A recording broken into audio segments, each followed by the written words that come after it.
हैं, यीशु के शर्वानी हैं, अनीस मिश्रा हैं, प्रभाकर तिवारी हैं, हमारे मित्र के बड़े भाई हैं, राकेश सोनी जी हैं, राकेश सिंह जी हैं, हमारे छोटे अनुज अनिल त्रिपाठी जी हैं, पिंटू सिंह गुचवियारी हैं, जिनको मैंने जब जब ये सब आजीवन सदस्यों की सूची मैंने बताई, मंगला जी हैं, इस सब लोगों ने अपना अमूल्य समय दिया है और गौ माता के लिए समर्पित रहे हैं। आज हम सब, मेरा पूरा परिवार, हमारे इष्ट मित्र, हमारे रिश्तेदार, हमारे स्वजन, सब लोगों ने इस यज्ञ को सफल बनाने में तन मन धन का सहयोग किया है। हमारे इस गौशाला के अध्यक्ष, जो मेरे मित्र भी हैं, आज मैं उन्हें इस भरे मंच में प्रणाम करता हूं। जिस तरह से उन्होंने हमारी इस संकल्प को अपना संकल्प मान करके और चिंतित रहे कि रोहित भैया कैसे ये पूरा होगा, मैं सदगुरु भगवान की कृपा से उन्हें विश्वास दिलाता रहा कि निश्चित तौर पे आपका संकल्प ये पूरा होगा। दद्दू भैया जिन्होंने जमीन दान दी है, उनके चारों भाइयों ने जमीन दान दी है, चारों भाइयों का जिस भाव से यहाँ पे लगाव है, मैं उनका भी खूब खूब वंदन अभिनंदन करता हूँ। विकास सिंह, जो गौशाला शुरू होने से आज तक अनवरत रूप से जो भी उनके पास है सब कुछ समर्पित करते हैं, उनका भी खूब खूब वंदन अभिनंदन करता हूँ। मैं अब अपनी वाणी को यहीं पे विराम देना चाहता हूँ। महाराज जी से हम लोग सुनने के लिए बैठे हैं। अभी 5 मिनट भरतशरण जी, महाराज जी आपको अपनी वाणी से हमें लाभान्वित करेंगे, इसके बाद सदगुरु भगवान करेंगे, लास्ट में आभार हमारे चाचा जी करेंगे जो यज्ञ के यज्ञ करता है, मेन यज्ञ करता है। और गुरुजी को यहाँ से जाना भी है। गुरुजी से मैं 1 घंटे का अलग से समय लिया है, वो भी पूरा होने की कगार में है। आप सबको खूब खूब प्रणाम, महाराज जी की चरणों में खूब खूब प्रणाम। इस दास से कुछ भी गलती हुई उसे क्षमा करें महाराज जी। जय गौ माता, जय गोपाल।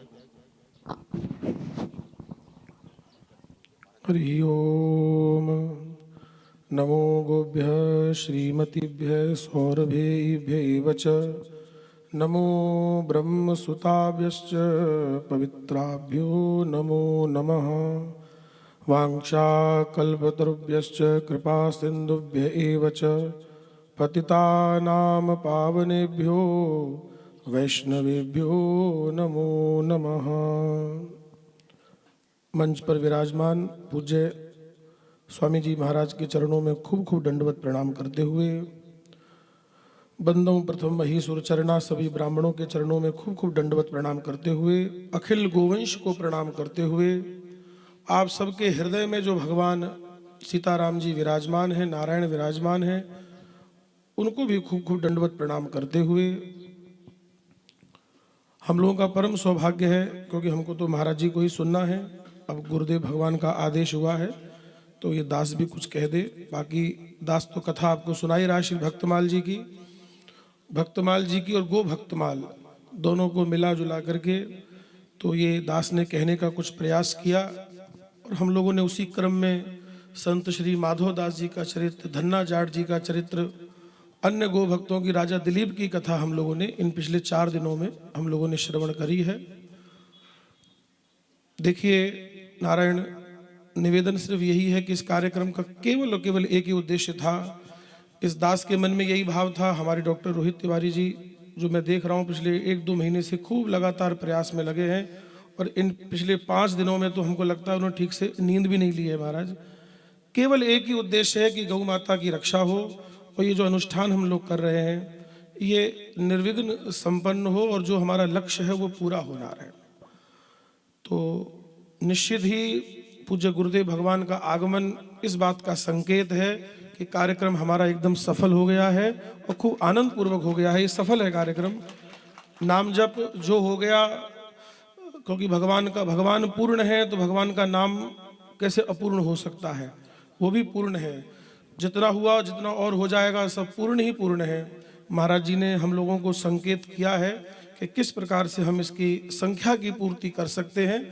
बाकी संकीर्तन के माध्यम से तो खूब अच्छी संख्या में नाम जप हुआ ही है नारायण।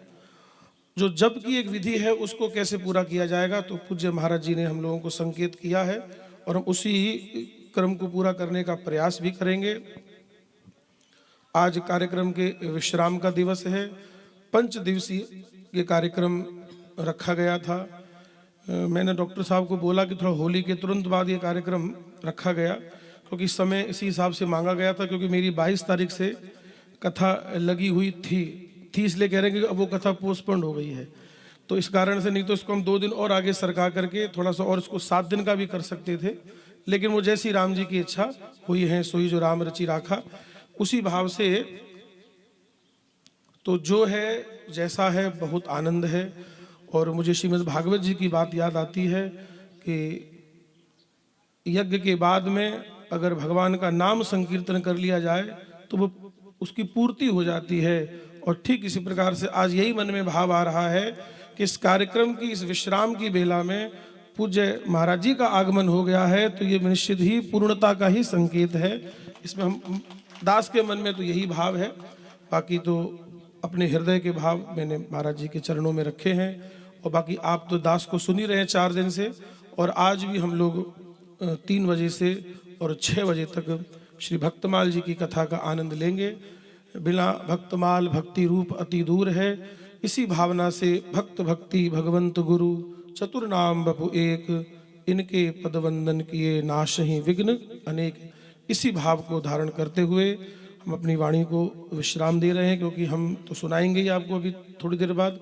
पूज्य महाराज जी को प्रस्थान करना है, आगे भी कार्यक्रम में जाना है, इसलिए गुरुदेव भगवान के चरणों में दंडवत प्रणाम करते हुए हम निवेदन करते हैं कि हम सबको अपनी वाणी के अमृत से हमको सिंचित करें। जय गो माता, जय गोपाल।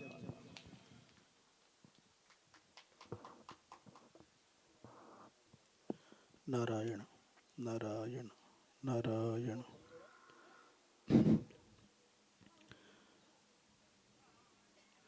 अशुभानि निराचष्टे तनोति शुभ संततिं, स्मृतिमात्रेण यत्पुंसां ब्रह्मतन् परमं विदुः। नमो गोभ्यः श्रीमतीभ्यः सौरभेभ्य एव च। नमो ब्रह्मसुताभ्यश्च पवित्राभ्यो नमो नमः। कृष्णाय वासुदेवाय हरये परमात्मने प्रणतक्लेशनाशाय गोविन्दाय नमो नमः। रामाय रामभद्राय रामचन्द्राय वेधसे, रघुनाथाय नाथाय सीतायाः पतये नमः। श्रीराम जय राम जय जय राम।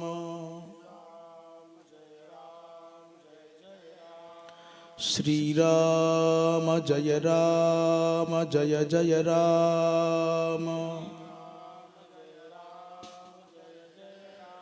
श्रीराम जय राम जय जय राम। धर्म की अधर्म का प्राणियों में, विश्व का गो हत्या, गौ माता की परम पूज्य धर्म सम्राट स्वामी श्री करपात्री जी महाराज की, अपने अपने सद्गुरुदेव भगवान की, श्री वृंदावन बिहारी लाल की, श्री गोरक्षक हनुमान जी महाराज की, श्री गोपाल कृष्ण भगवान की, गौ माता की, गंगा मैया की, श्री कृष्णचंद्र भगवान की, श्री राजा रामचंद्र भगवान की। हर हर महादेव।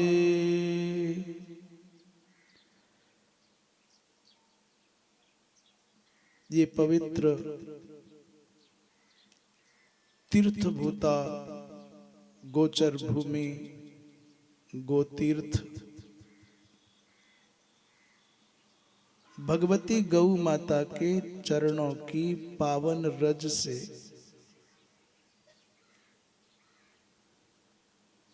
परिपूत भूमि को तीर्थ कहते हैं।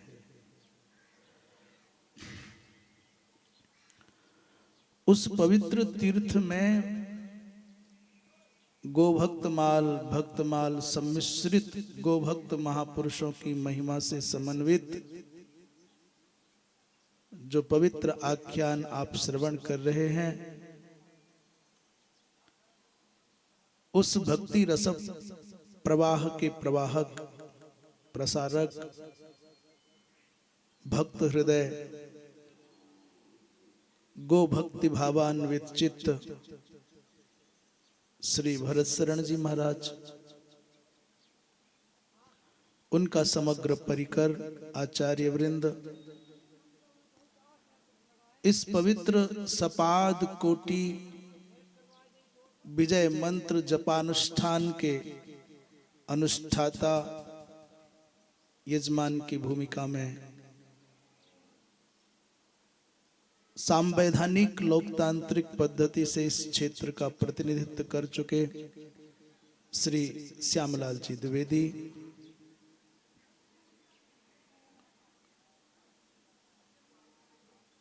इस गौशाला सेवा समिति के अध्यक्ष महोदय श्री जयसवाल जी, केसरवानी जी, और जो इस समग्र आयोजन के सूत्रधार हैं, जो सबको आगे करके स्वयं पीछे रह जाना अभीष्ट समझते हैं, जिनके हृदय में भगवती गौ माता की भक्ति का बीजांकुरण हुआ है, जिनको पथमेड़ा गोधाम महातीर्थ से और वहां के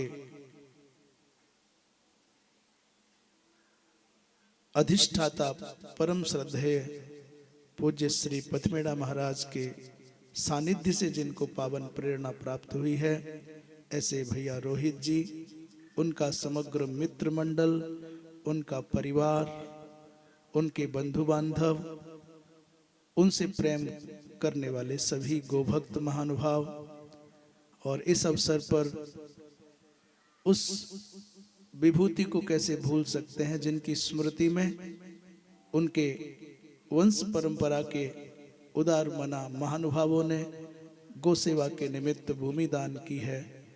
तो उस समग्र परिवार से जुड़े हुए सभी बंधु बांधव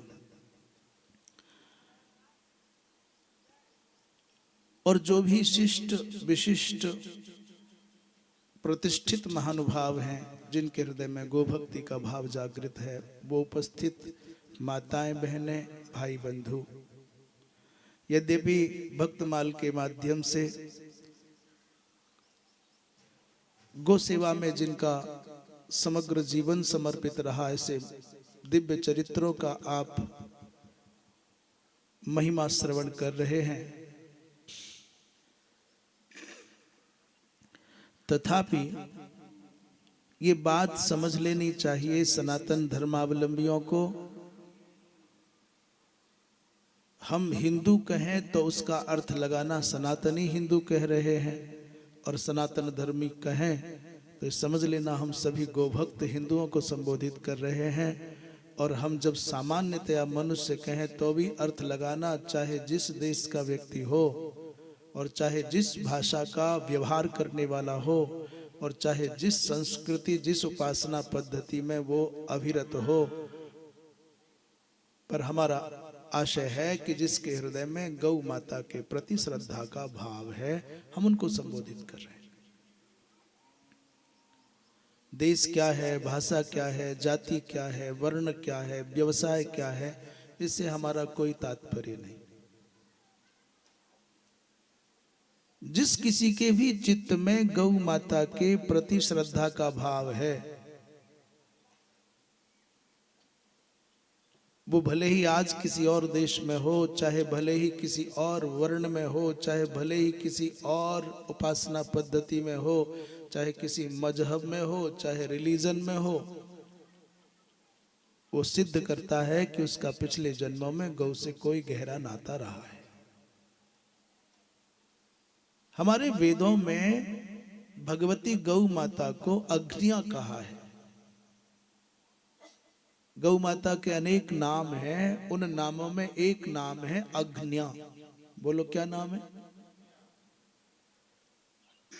अग्न्या का तात्पर्य है जिसको क्षति नहीं पहुंचाई जा सकती, जिसको चोट नहीं पहुंचाई जा सकती, जिसका हनन नहीं किया जा सकता।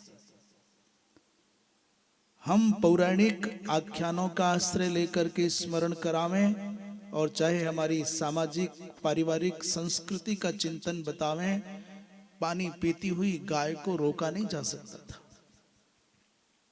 खेत में चरती हुई, हमको मालूम है हमारी लहलहाती हुई फसल है, हमने वो दृश्य देखे हैं।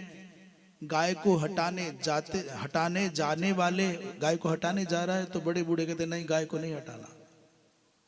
गाय का खाया हुआ घटता नहीं बढ़ता है, ये हमने अपने कानों से बाल्यकाल में सुना है।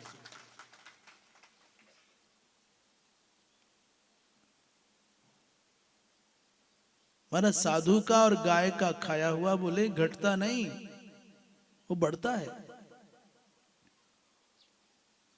और दुख इस बात का है जो देश वेदों के द्वारा प्रतिष्ठित है, जो देश वेदों के द्वारा प्रशंसित है, पुराणों के द्वारा महिमा मंडित है, उस देश के धर्मनिष्ठ प्राणियों को ये चिंता करनी पड़ रही है कि गाय यहां सुरक्षित रहे। सारी दुनिया को अग्न्या कह करके गौ के महत्व का प्रतिपादन करने वाली हिंदू संस्कृति, सनातन संस्कृति आज चिंता कर रही है कि हमारी गौ माता हमारे अपने देश में, अपने घर में सुरक्षित रहे।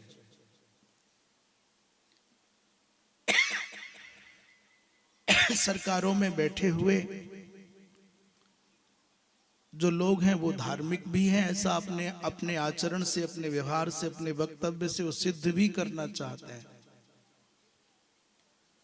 वो सब सनातनी है ऐसा वो कहते भी हैं और माने भी जाते हैं। पर दुख इस बात का है कि सनातनी होने पर भी, धार्मिक होने पर भी, भावुक होने पर भी, भक्त हृदय होने पर भी ये पीड़ा उनके हृदय तक क्यों नहीं पहुंचती कि इस धरती से गौ माता का ये जो व्याघात हो रहा है, जो रक्त गिरता है, वो बंद होना चाहिए। ऐसी कौन सी मजबूरियां हैं, राजनीतिक मजबूरियां या क्या समस्याएं हैं, कुछ समझ में नहीं आता कि धार्मिक क्षेत्रों के विविध आयामों में उनकी भूमिका बड़ी अग्रगण्य मानी जाती है और वो सिद्ध भी करना चाहते हैं, पर उनसे ये गौ का विषय कैसे अछूता है, ये कुछ समझ में नहीं आता। ये माना कि विकल्प रहित होने के कारण आपको श्रेष्ठता है, ये माना कि आप निर्विकल्प हैं, कोई विकल्प मजबूत नहीं है। परंतु भूतपूर्व होने से पहले मैं चाहूं कि आपको अभूतपूर्व होने का अवसर है, हो जाना चाहिए। न जाने कितने प्रधानमंत्री आए, कितने मुख्यमंत्री आए और चले गए, काल के गाल में समा गए। ये सदा नहीं रहना है पद। और ये पवित्र कार्य आपके द्वारा संभव है और हो जाता है तो आपको अभूतपूर्व होने में एक पल नहीं लगेगा, आप अभूतपूर्व हो जाएंगे। लोग कहेंगे भाई ऐसा काम पहले कोई न कर सका।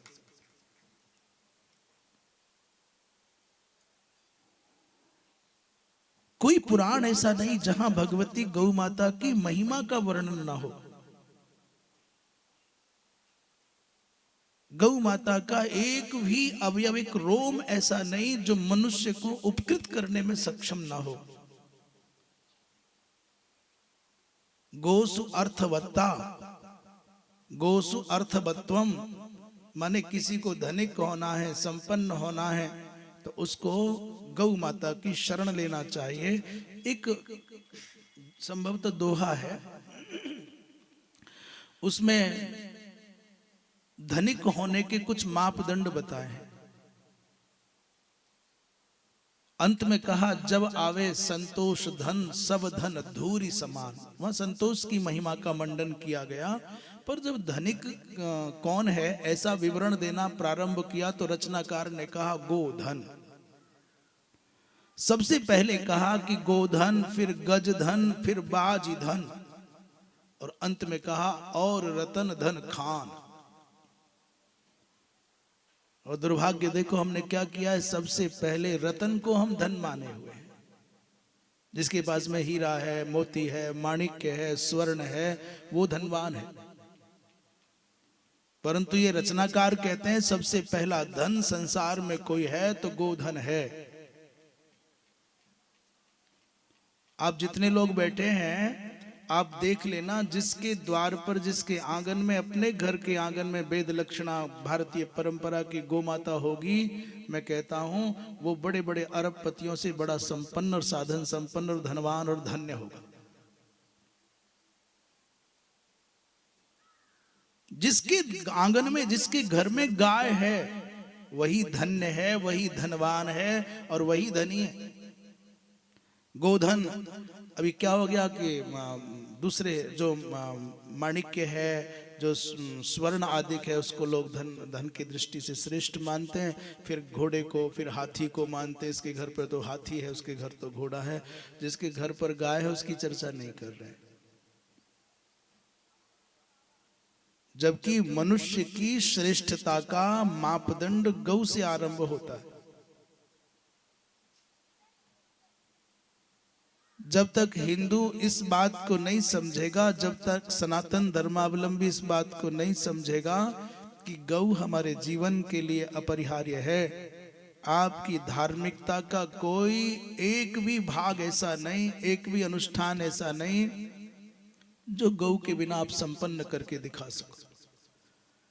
वो मनुष्य अभागा है, वो धार्मिक व्यक्ति दुर्भाग्यशाली है जो पंचामृत के नाम पर बाजार का श्वेत द्रव लाता है, कहता है दूध है। आप पूजा करना है, पंचामृत आपको चाहिए, दूध दही घी चाहिए, पर अभागे हो क्योंकि आपके पास में गौ का दूध नहीं है, गौ का दधी नहीं है, गौ का घृत नहीं है। आप बाजार के दूध दही घी पर आश्रित हो, उनका नाम आपने दूध दही घी रखा है। ये बड़ी चिंताजनक बात है कि आज की परिस्थितियों में धार्मिकता को पूर्ण करने के लिए जिन संसाधनों की आवश्यकता है, जो संसाधन आपके घर में सुलभ हो सकते थे, उसके लिए भी आप बाजार पर अवलंबित हैं, बाजार पर आश्रित हैं।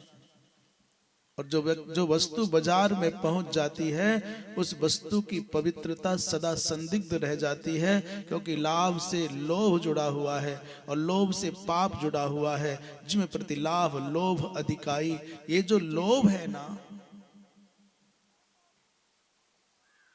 ये लाभ के गर्भ से उत्पन्न होता है और पाप को जन्म देता है।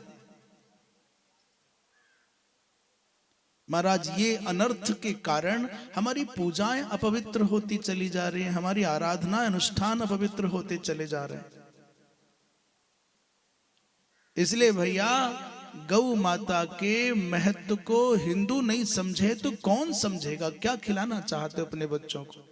आप चाहते हो हमारे बालक श्रवण कुमार बने, हमारे बालकों में राम की जैसी भावना हो, वो हमारे प्रति श्रद्धा के भाव से भरे हों, सात्विक हों, सदाचारी हों, आज्ञाकारी हों, तो उनको भोजन वैसा देना पड़ेगा जिस भोजन के करने से सात्विकता आएगी, जिसके करने से श्रद्धा आएगी, जिसके करने से आस्तिक भाव आएगा, श्रद्धा भाव आएगा।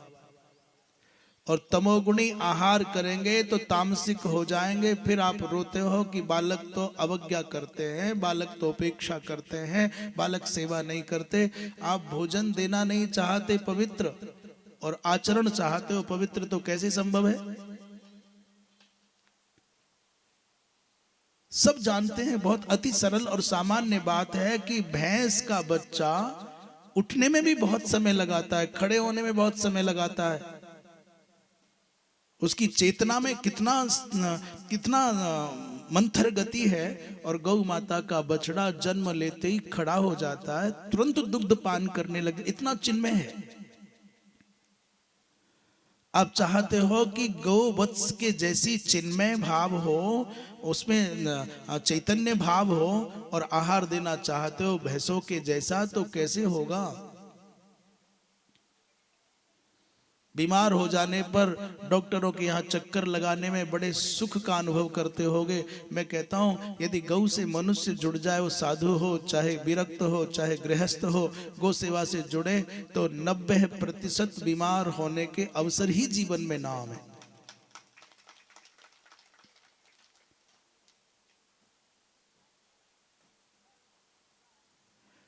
आपको अभी वास्तव में सच बताए ना, हमको भी गौ माता की करुणा का बोध नहीं है, गौ माता की वास्तविक शक्ति का बोध नहीं है। चाहे हम कथा सुनाएं और चाहे कथा सुने, चाहे गौशाला में आए, चाहे गौशाला के लिए कोई चंदा या कोई अनुदान दें, सच्ची बतावें अभी तक हमको गौ माता की वास्तविक करुणा का रंच मात्र भी ज्ञान ही नहीं हुआ।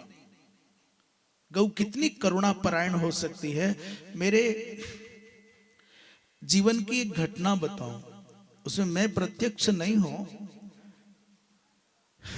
एक स्थान है जहां गौशाला चलती, बड़ी कठिनाई से, आप समझते ही हैं ग्रामीण अंचलों में गौशालाओं का चलना और विशेषकर उत्तर प्रदेश प्रभृति प्रांतों में गौशालाओं का संचालन करना कितना कठिन होता है, ये सब लोग नहीं समझ सकते।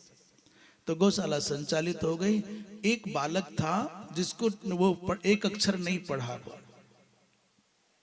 एक भी अक्षर कैसा होता है, ना लिखना जानता ना पढ़ना जानता, और ऊपर से 1-2 और उसको तुतलाने का वो जो बोलता, तो लोग उसकी हंसी उड़ाते थे। लगभग जहां वो गौशाला थी वहां से उसका गांव 50 किलोमीटर दूर। किसी दिन भटकता भटकता 15-16 साल की उम्र में वो गौशाला आ गया। हम अलीगढ़ जनपद में मानई नाम का एक गांव है, वहां की घटना बता रहे हैं। तो हम भी लोग तब बाल्यकाल में ही थे। इतना तन्मय होकर के सेवा करता गायों की 15-16 साल का लड़का, और हम लोगों को इसलिए अच्छा लगता, गौ सेवा करता है और उसके रहने से हंसने के बहाने मिलते जाते, इसलिए मनोरंजन का साधन मानते थे। पढ़ा लिखा था नहीं, कोई अहंकार नहीं। उसका सोना गायों के बीच में, उसका जगना गायों के बीच में, उसका जीवन सारा गायों के बीच में। भोजन ले आता और गायों के बीच में बैठ के खाता। 1 साल के बाद हमको जाना हुआ, तो तब तक उसका गायों के साथ में इतना तादाद में हो गया, इतनी तन्मयता हो गई कि वो गायों को नाम ले लेकर के पुकारता। लगभग 40-50 के लगभग गाय थी, और जिस गाय का नाम लेता वो गाय उसके पास चल करके आ जाती। ये बात भी ये अच्छा लगा, भाई इसकी प्रगति हुई, इसने तो बड़ा अच्छा किया, बालक बढ़ रहा है, गौ सेवा कर रहा है, आनंद आ रहा है। 2 साल के बाद फिर एक बार चक्कर लगा, मानी जाना हुआ। वहां श्री वासुदेव वेद पाठी जी करके संचालित करते थे उस गौशाला को। हमारे मित्र भी, सहपाठी भी, बहुत अच्छे विद्वान आचार्य अवनीश जी के माध्यम से हम लोग वहां जाते थे। 2 वर्ष के बाद में अचानक एक घटना घटी। आनन फानन में दीवार खड़ी कर दी गई थी बहुत ऊंची, उस पर छप्पर डाल देने की भावना थी गायों की सुरक्षा के लिए। बरसात हुई, बरसात के साथ आंधी, और वो लड़का वहीं पर काम कर रहा था। दीवार बरसात से गीली हुई, वो क्या गारे में बनाते हैं ना, सीमेंटेड नहीं थी। वो दीवार गिरने को हुई, और उस लड़के के ऊपर यदि वो दीवार गिरती तो संभव है कि उसका जीवन सुरक्षित नहीं होना था। पर हम आपको अपनी आंखों की प्रत्यक्ष देखी घटना बता रहे हैं। उसके ऊपर दीवार गिर रही है, ये दृश्य देखती हुई गौ माता दूर से दौड़ करके आई और उसके ऊपर खड़ी हो गई। माने चारों पैरों के नीचे उस बालक को ले लिया। उस गाय के आगे के दोनों पैर टूट गए, पर जब वो सब सामान हटा करके लड़के को निकाला गया तो एक खरोंच तक उस बालक को नहीं आई।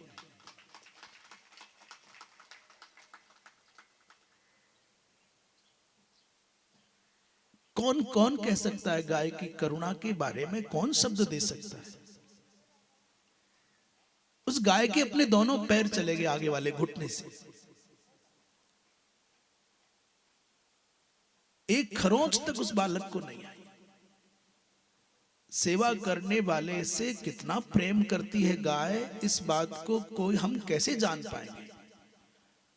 अरे बाबा, उसको भोजन नहीं चाहिए, उससे बात करने वाला हो, उससे लाड़ करने वाला हो तो तुम्हारे मन की सारी बातें समझती और सुनती है गाय। जरा बात तो करके देखो। आंखों में आंसू आती हुई गाय से तुम संवाद करने लग जाओ तो 2 मिनट में उसके आंसू सूख जाते हैं। लड्डू गोपाल से लाड़ लड़ाना, बातें करना जैसे तुमको आता है, जैसे अपने छोटे से बालक से तोतली भाषा में बोलते हो, मेरा लाला क्या कर रहा है, क्या कर रहा है, वो तुम्हारी भाषा जानता है कि नहीं जानता है, पर आपकी संवेदनाओं से जुड़ जाता है तो भी खिलकारी भरने लग जाता है। छोटा सा बच्चा, जैसे तुम उस भाषा से अनभिज्ञ बालक के साथ संवाद करते हो, गोद खिलाते हो, एक बार तुम गाय से प्रेम करने लग जाओ, मेरा दावा है आपकी सारी की सारी भावनाओं को वो समझने ना लगे तो बता देना, स्वयं करके देखो। और एक बात और गहरी बताऊं, वास्तव में सच्चाई की बताऊं, आप पीड़ित हो, जब दुनिया से सताए गए हो, कोई तुम्हारे साथ खड़ा नहीं है और हर कदम पर पराजय सामने खड़ी दिखाई देती है। अवसाद है, विषाद है, पीड़ा है, अपमान है, तिरस्कार है, पराजय है, असहाय हो, किंकर्तव्य विमूढ़ हो, कुछ मार्ग नहीं दिखाई देता है। भारतीय परंपरा की वेद लक्षणा गौ माता के चरणों में सर रख देना, उसकी पूंछ को अपने सर पर घुमाना, उसके गले को सहलाना, आपको इतनी शांति मिलेगी, इतना समाधान मिलेगा कि आप कल्पना नहीं कर सकते दुनिया में कहां जाऊं इतना आनंद पाने के लिए। और रो करके यदि अपनी वेदना सुना दोगे तो आपको अत्यल्प काल में समाधान प्राप्त होगा। और तो किसी की बात क्या कहें, जब पूतना को मारने के बाद भगवान कृष्ण के ऊपर आया हो संकट यशोदा मैया देखती है, रोहिणी देखती है, तो भगवान कृष्ण को लाती है और भगवान कृष्ण के अंग अंग पर भगवान के नाम लेती हुई, केवल नाम से नहीं करती, गौ माता के चरणों की रज, गौ माता के गोमय का अंश और गौ माता के गोमूत्र का संश्रय करके वो तत्त अंगों पर लगाती है। याते मेरे लाला के अंग अंग की रक्षा है जाए, मेरो लाला खेलने जाए तो भगवान ये रक्षा करे। गौ माता के पुच्छ के केशों में समग्र अमंगलों को हरण करने की सामर्थ्य है। इसलिए जब कोई बीमारी ठीक नहीं हो, जब कोई चिंता से ग्रस्त हो और समाधान नहीं पा रहे हो, पर बीच में इतनी बात जरूर जोड़ दूं कि ये ध्यान रखियो कहीं मारवे वाली गौ माता ना हो, नहीं तो समय से पहले तार दे, सारी बीमारी ठीक कर दे। हाँ, जोश जोश में बिना विचार किए चले जाओ और गौ माता का पिछला कोई हिसाब हो तुम्हारे साथ, सीधी गौ हो तो उसकी गौ माता की पूंछ को अपने सिर से, जैसे जाते हो तो कोई मोर पंख का स्पर्श करके झाड़ा लगाते हैं, ऐसे अपने हाथों से कर लो। आपको अपूर्व शांति की प्राप्ति होगी, अपूर्व आनंद की प्राप्ति होगी। गौ भक्ति संसार की सबसे अमूल्य भक्ति है। गौ भक्ति संसार की सबसे सस्ती भक्ति है। इस मनुष्य के उद्धार के लिए जितने भी साधन संसार में शास्त्रीय दृष्टि से बताए और बनाए गए हैं, उन सब में सहज, सुलभ, सस्ता और सर्वोपकारक गौ भक्ति है। तन से, मन से, धन से गौ सेवा से जुड़ जाओगे तो यहाँ भी प्रतिष्ठा पाओगे और यहाँ भी प्रसिद्धि पाओगे, यहाँ भी आप अपनी गौ सेवा के बल पर समृद्धि पाओगे। और परलोक के लिए तो शास्त्र पदे पदे लिखे हैं, जिस व्यक्ति ने गौ सेवा की है, जिस व्यक्ति ने गौ के निमित्त अंश दान किया है, जिसने गोदान किया है, उसको वैतरणी में पीड़ा नहीं होगी, उसको परलोक में कहीं संकट नहीं आएगा। एक बार को हम परलोक की बात छोड़ भी दें, आज पूरे भारत नहीं पूरी दुनिया में एक महापुरुष को पूरी दुनिया बड़ी श्रद्धा के साथ नमन करती है, जिनको श्रद्धेय पथमेड़ा वाले महाराज जी, दत्त शरणानंद जी महाराज कहा जाता है। बताओ उन्होंने क्या दुनिया को भोजन दिया है, क्या कोई रत्न लुटाए क्या? उनको पूरी दुनिया जानती है, तो किसके बल पर जानती है बताओ? बोलो किसके बल पर? गौ सेवा, गौ माता। एक गौ से जुड़ जाओगे और आप निष्कपट भाव से, निस्वार्थ भाव से यदि अपनी समग्र चेतना को गौ सेवा से जोड़ दोगे, तो इस दुनिया की तो कौन कहे, हम दावा करते हैं उस लोक में भी भगवान आपका स्वागत और सम्मान करने के लिए उठ के खड़े हो जाए। गोविंद शब्द का अर्थ ही है गो भी माने गो सेवया। गायों के द्वारा जिसकी प्राप्ति होती हो, अर्थात गौ सेवा के द्वारा जो प्राप्त हो जाता हो, उस भगवान को पाना है तो गौ सेवा से जुड़ जाना है। बहुत अधिक क्या कहें, इस जंगल में ऐसा मंगल में जब से आया हूं तब से इतना प्रमोदित, इतना आनंदित। सोचो, कल्पना करो कि इस भूमि पर गौशाला की प्रतिष्ठा ना हुई होती, महाराज कौन आता यहाँ कौन आता? क्या है यहाँ? फल वाले वृक्ष हैं चारों ओर, क्या कोई तीर्थ है क्या? पर आज जिनकी संस्मृति में, जिनकी स्मृति में उनके वंशजों ने भूमि दान की है, तो हम आपसे वास्तव में अपने हृदय के अंदर बैठे विराजित परमात्मा को साक्षी करके कह रहे हैं, वो जिस भी लोक में होंगे वहीं से आनंदित होकर के अपने वंशजों के ऊपर आशीष की वर्षा कर रहे होंगे। ये तीर्थ बना दिया है भूखंड। रात में निर्भय होकर के माताएं बहनें यहां दिखाई दे रही हैं, भाई बंधु निर्भय होकर के विचरण कर रहे हैं। रात के 11-11, 12-12 बजे तक यहाँ नाम जप हो रहा है। और इससे बड़ा क्या चाहते हो? यहाँ गौ माता की प्रतिष्ठा न हुई होती तो ऐसे कोई बबूल खड़ी होती, कांटे पड़े होते, कोई पत्थर पड़े होते,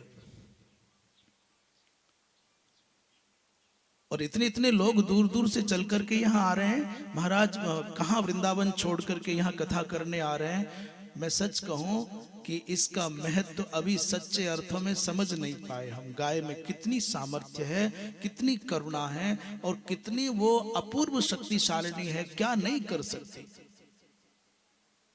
इतना कह देना कि गावो विश्वस्य मातरः इतना पर्याप्त नहीं है, कहने भर से काम नहीं चलना है।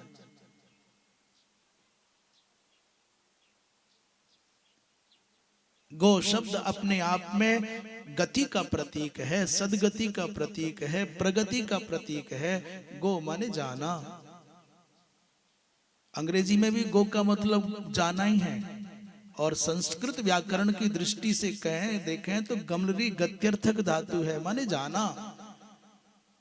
और कोई यदि समझते होंगे तो जितनी गत्यर्थक धातु पाणिनि व्याकरण में है, उन सब धातुओं का अर्थ ज्ञानार्थक माना जाता है। जितनी भी गमनार्थक हैं सब ज्ञानार्थक हैं। तो गौ माने ज्ञान देने वाली सत्ता, गौ माने गति देने वाली सत्ता, गौ माने प्रगति देने वाली सत्ता, गौ माने आपके जीवन में शक्ति का संचार करने वाली सत्ता, गौ माने भगवत प्राप्ति का साधन। बहुत अधिक क्या कहें, आप सब बहुत ऊर्जावान हैं, बहुत चेतना संपन्न हैं। सब पधारे हुए सभी बंधुओं को, बांधवों को, गोभक्तों को बहुत बहुत शुभकामनाएं, शुभाशीष। इस आयोजन में जिन भी महानुभावों का जो भी जैसा भी योगदान है, वो प्रत्यक्ष अथवा परोक्ष, यहाँ कोई जान पाए न जान पाए, यहाँ कोई तुम्हारा नाम ले या ना ले, इसका कोई अर्थ नहीं है। परंतु ये पक्का मान लेना कि उस सर्वज्ञ परमात्मा की सृष्टि का कोई भी एक भी क्षण और एक भी कण और एक भी कोई क्रिया उससे अज्ञात नहीं है। आप यदि गो के निमित्त कर रहे हैं तो उसकी दृष्टि में है और वहां तुम्हारा नामांकन हो गया है, आपको वहां सम्मानित होना है, वहां आपको अभिष्ट संकल्पों की सिद्धि का प्रतिफल पाना है। तो भले ही यहाँ कोई नाम ना ले, कोई चर्चा ना करे, प्रत्यक्ष अथवा परोक्ष आपका जैसा भी सहयोग है उसके अनुरूप आपको भगवान की भगवती गौ माता की कृपा प्राप्त हो। इन्हीं शब्दों के साथ वक्तव्य को विराम। यद्यपि हमको पूरा समय होना चाहिए था और जब तक संपन्न न हो तब तक यहीं रहना चाहिए था, तो भी हम इतने ही रूप में आकर के अपने आप को आनंदित अनुभव कर रहे हैं, प्रफुल्लित अनुभव कर रहे हैं और आपसे ये अपेक्षा भी करते हैं कि हम समय से भगवान विश्वनाथ की नगरी काशी जी पहुंच सकें। वैसे आप सब हमें सहमति प्रदान करें। बोलिए वृंदावन बिहारी लाल की, गोपाल कृष्ण भगवान की, गोरक्षक हनुमान जी महाराज की। हर हर।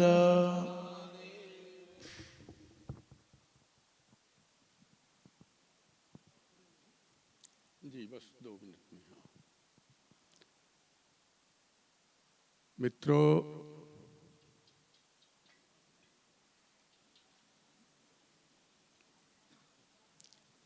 गुरुदेव जी आज हमारे बीच में विराजमान हैं, उन्हें जाना भी है। मैं चंद शब्दों में अपनी बात समाप्त करूंगा। परम गो ऋषि पथमेड़ा महाराज के कर कमलों से स्थापित ये प्रताप गौशाला झुटिया में आज हमारे बीच में एक गुरु ही वेद शास्त्र प्रमाण है कि एक गुरु ही भवसागर को पार करने के लिए सक्षम होते हैं। हम कितने सौभाग्यशाली हैं कि आज हमारे बीच में दो गुरुजनों का, संतों का दर्शन हम लोग प्राप्त कर रहे हैं। ऐसे गुरु भगवान गुरुर्ब्रह्मा गुरुर्विष्णु गुरुर्देवो महेश्वरः गुरुर्साक्षात् परम ब्रह्म तस्मै श्री गुरुवे नमः। ऐसे गुरु महाराज के चरणों में मैं सादर दंडवत प्रणाम करता हूँ। तत्पश्चात हम लोग धन्य हैं, हमारा त्योंथर क्षेत्र धन्य है। ये गौशाला में पदार्पण करके मुझे याद आती है महामुनि भारद्वाज की वो बातें कि जब भगवान राम अनुज के साथ उनके आश्रम में पधारे थे तो उन्होंने कहा था कि आज सफल तप तीरथ त्यागू, आज सफल जप जोग विरागू, सफल सकल सब साज समाजू, राम तुमहि अवलोकत आजू। आज हम सब गुरु जी का, दो महर्षियों का, गो भक्तों का दर्शन कर रहे हैं। दर्शन मात्र से ही हम कृतार्थ हुए, धन्य हुए। फिर से चरण में वंदन करते हुए और गुरु जी को बाहर जाना है। एक शब्द गुरु जी ने कहा कि इस आश्रम में पहले कुछ नहीं था। गुरु जी वास्तव में यहाँ बड़े बड़े टीले थे, बबूल के पेड़ थे, कांटे थे, झाड़ थे, झंखाड़ थे। जो हमारे दानदाता दाऊ राम प्रताप जी के ये पुत्रगण हैं, यहाँ थोड़ा बोड़ा जोत बोत लेते थे, बाकी ये पड़ा था। लेकिन आज वो स्थिति हो गई है इस गौशाला की, इस धाम की। ये गोधाम ऐसा हो गया है कि जब काकभूषण जी को मोह हुआ था तो देवों के देव महादेव जी ने, उन्होंने गरुड़ जी को जब मोह हो गया था तो देवों को देव महादेव जी ने काकभूषुंडी जी के आश्रम में भेजा था। आश्रम का प्रभाव ऐसा था कि जब वो उनका कार्यशैली थी, पीपर तर उतर ध्यान सुधरई, जप जोग पाकर तर करई, आम छाह कर मानस पूजा, तज हरि भजन काज नहीं दूजा, बट तर कह हरि कथा प्रसंगा, आवत सुनहि अनेक विहंगा। और इतना प्रभाव था कि 1 योजन या 2 योजन दूर से ही से मोह माया में ग्रसित व्यक्ति जब उस आश्रम के परिधि में पांव रखता था तो मोह माया से दूर हो जाता था। आज गुरुजनों के आशीर्वाद से ये चरण रद यहाँ पड़ी है और ये हमारे डॉक्टर रोहित तिवारी जी के हृदय में प्रेरणा गुरु जी के कृपा से हुई है, गुरुजनों के आशीर्वाद से ये हुई कि ये दिव्य महामंत्र का जाप, विजय मंत्र का जाप इनके हृदय में अंकुरित हुआ। उससे मुझे पूर्ण भरोसा है कि ये जितने लोग आए हैं, जब जाप अनुष्ठान में लगे हुए हैं, गुरुजनों की कृपा से, गौ माता की कृपा से हमारे क्षेत्र में समूचे जनमानस में गांव के प्रति, गाय माता के सुरक्षा संवर्धन के प्रति उनकी भावनाएं जागृत होगी और जब जागृत होगी तो निश्चित रूप से हमारा क्षेत्र, हमारा देश, हमारी भारत माता सुख शांति समृद्धि को प्राप्त होगी। ज्यादा कुछ न कहते हुए इस आश्रम पर इस तरह का आशीर्वाद, मार्गदर्शन, कृपा दृष्टि भक्तों के ऊपर सदैव बनी रहे। जय गुरुदेव।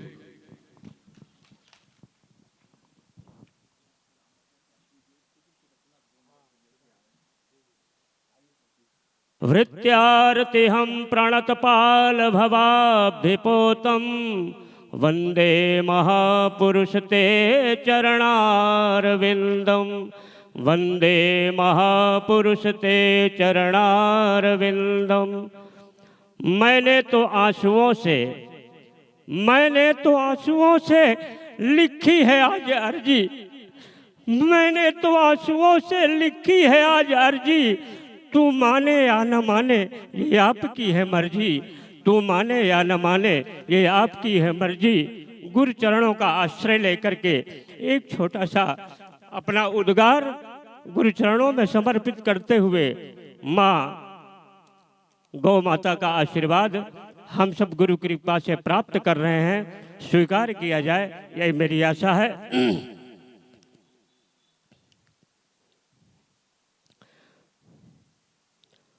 गौ माता के पावन चरणों, गौ माता के पावन चरणों में हम शीश नवाएं, जीवन धन्य बनाएं। गौ माता के पावन चरणों में हम शीश नवाएं, जीवन धन्य बनाएं। माँ की महिमा न्यारी, सेवा करे बिहारी। रोम रोम में रमे देवगण, शास्त्र पुराण बताए। माता के गुण गाए, इनकी शरण में जो भी आया, मनवांछित फल पाए, जीवन धन्य बनाए। बात पुरानी है,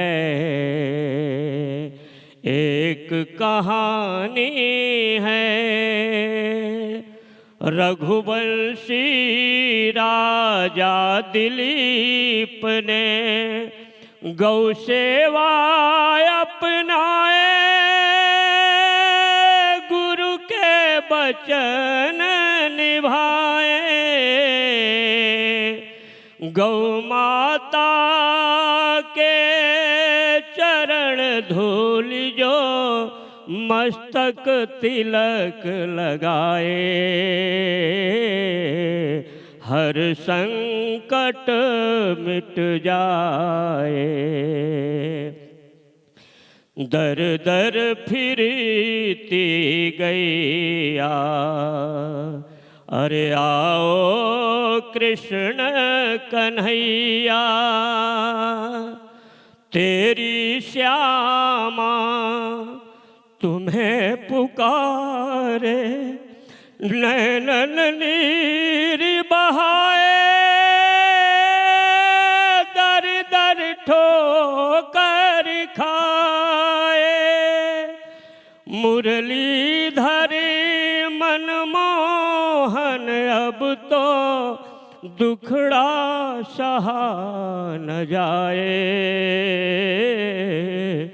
दिल मेरा घबराए,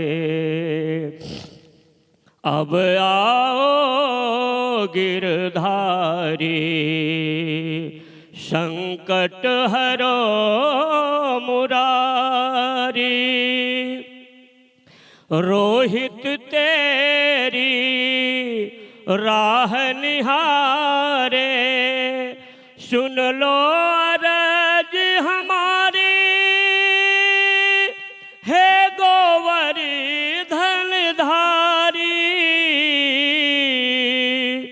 शीश झुका रामाज्ञा शास्त्री, शीश झुका रामाज्ञा शास्त्री। तुमको भजन सुनाए, सब में भाव जगाए। अंतिम पंक्ति गुरुदेव जी के चरणों में और निवेदन। श्री श्री राम जय जय राम।